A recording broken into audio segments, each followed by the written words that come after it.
Thought I'd do a lesson on string bending. A few people had dropped comments on videos there saying, hey, how about a video on string bending? And a few people making suggestions along the old Clapton lines. So I would consider a tune like Badge, the solo to Badge, a real masterclass in string bending.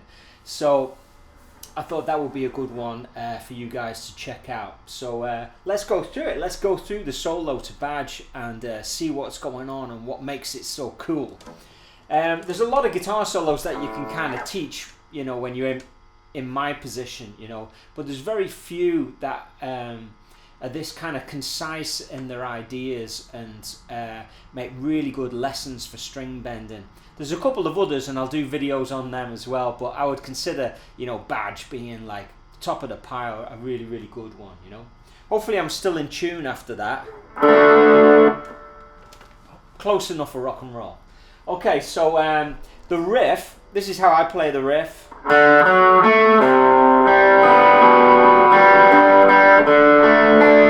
So you got this arpeggio on D. And then instead of playing the full C chord, and then you play the B with your first finger, and a G, and then hold the D chord.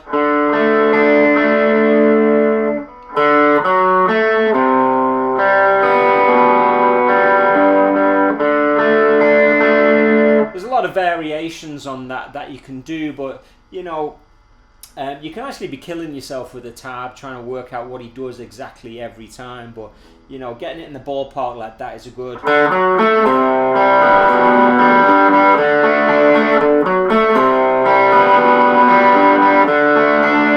And I'm obviously not trying to recreate the actual sound on the record completely because he uses a Leslie speaker on that, you know.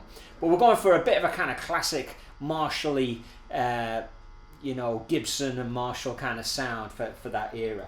So he kicks off the solo with these, he's at the 13th fret on the second string and he bends down a half step. So straight away you're into this kind of like Albert King, you know, advanced kind of string bending. So he bends up without picking and then he's going to bend down. So he's going to go.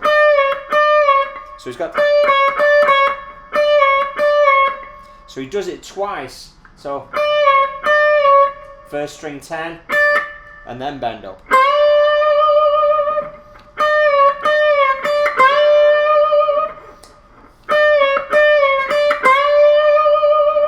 Which I love that. That's a real kind of just a totally cool Clapton thing from that era. And don't overthink it either, but I mean this is what it's supposed to be melodically if you're playing the notes. But straight away you're into that kind of classic, really string bending kind of masterclass I was talking about. So, and you got the vibrato at the top of that bend, which we all know is hard to do. Not really any explaining in that, apart from you need to be doing that every day and building up those muscles in the forearm. You know, I've got 10s on this, it's not too heavy. And the vibrato is not coming from the fingers, it's coming more from the elbow. So you're going up and down in this motion. I find that I kind of push in with the body actually. this is kind of a weird thing where it's almost like to stabilize the guitar while I'm vibrato, and I tend to push down with this hand, which is an unusual thing. And then, anyway, next phrase, we bend down.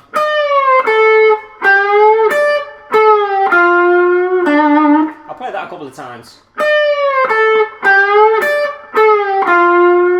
So he's got two pre-bends there. So a pre-bend is where you pick the note within the top of a bend.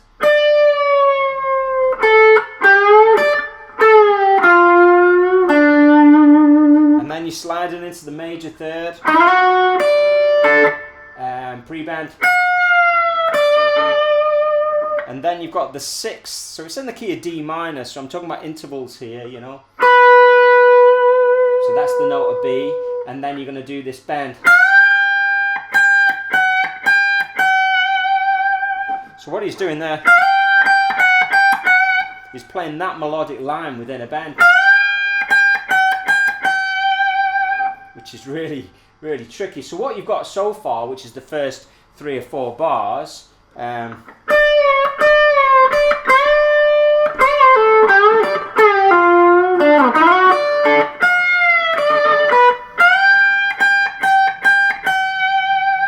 again.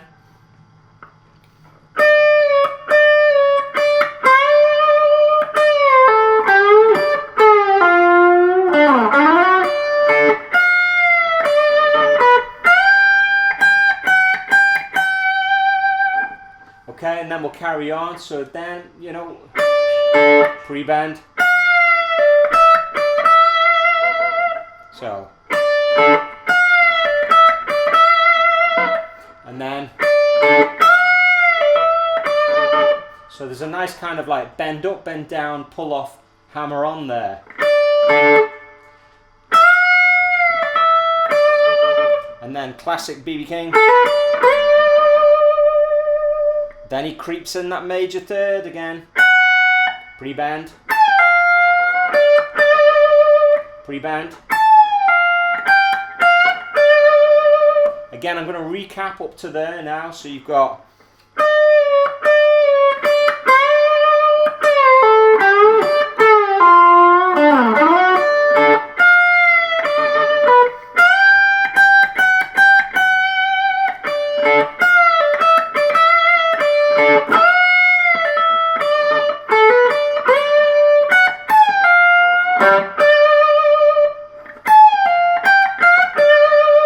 Okay, and then you've got this kind of cool thing. Now, you know his amp was cranked in the studio because he does this bend where he keeps going, he does it over and over again, but he doesn't have to keep picking it.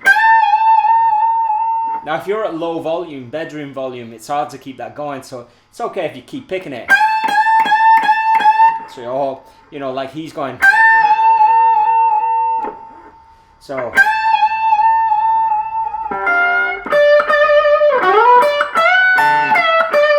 So then he's going from that minor, what I call the shed, you know, or the D position of the minor blues, into what I call like the B.B. King shape, which is the C position of the major blues. So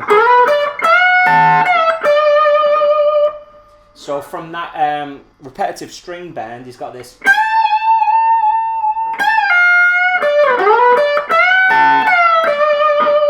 And again.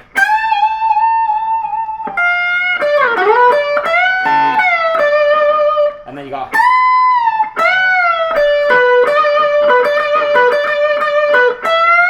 And this is where you can get into that kind of Clapton vibrato, where you're taking your hand off the back, you take your thumb off the back, you keep it at the back, but you do that vertical vibrato, which is different to the kind of like B.B. King, Jimi Hendrix style vibrato, isn't it? It's more of a up and down kind of motion. Very, very cool vibrato. So, and there's this thing, you know, where if for good string bending now, it's about kind of not always letting the string sustain when it's coming down. So a lot of the time you string bend and then you choke it at the top. You don't let it go. and do the cat meow, as I call it. You know, it's more like a, and a lot of, you know, classic string bending revolves around that, being able to kind of choke it, start it at the top or choke it at the top, and then play with the degrees of the notes as you're playing it. So again, I'm going to recap from the top now, because it's good to keep doing that. You know, learn a bit, recap, go a bit further, recap, and keep going through until you finish it. So you got.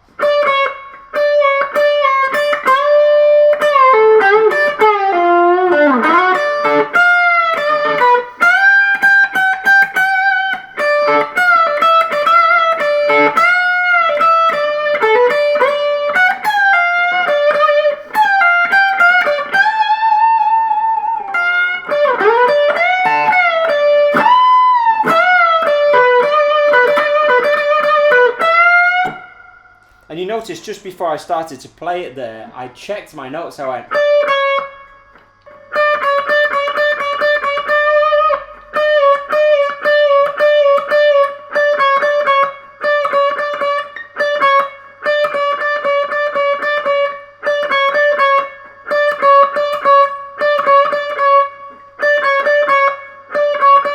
Yeah, so it's a good thing to do that, to see if you can actually match it perfectly, but I wouldn't get too hung up on it. You've got to really just go for it as well. You know, don't overthink it or anything, because you know, if you measured it, you'll find it's not a perfect semitone anyway. You know, but you've just got to get that energy, haven't you? You know. Okay, so where were we? We go, and then you're going to go up to 19.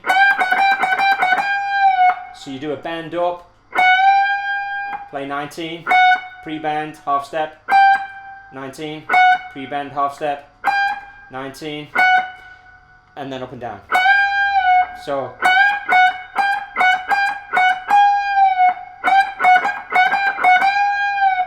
So I remember when I was learning this,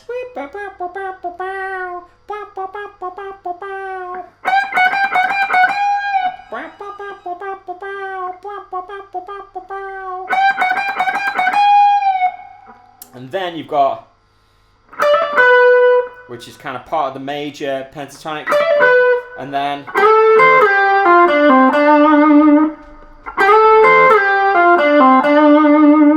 which is kind of like standard blues lick, isn't it? And then, and that last note there is the first note of the last verse.